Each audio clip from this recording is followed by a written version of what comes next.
So, one of the things that I wanted to share on my background in music.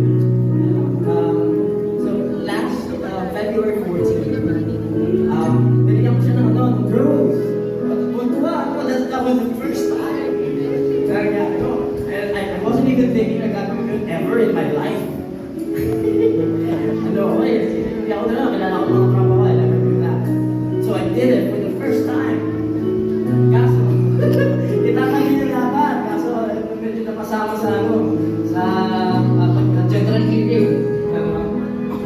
Pero, I'd like to make him feel na it's not going to be the last time. So, Mark, ikaw ko, Mark. Matulong mo na.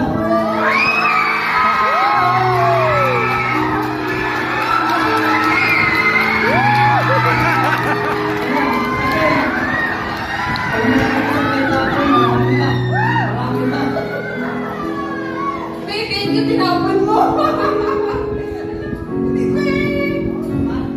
Happy Valentine's Day.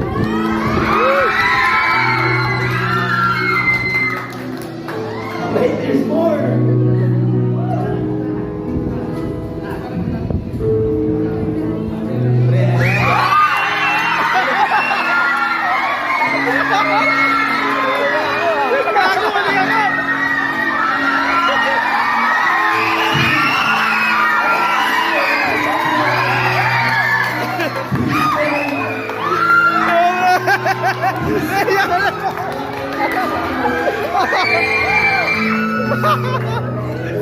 Ito na rin.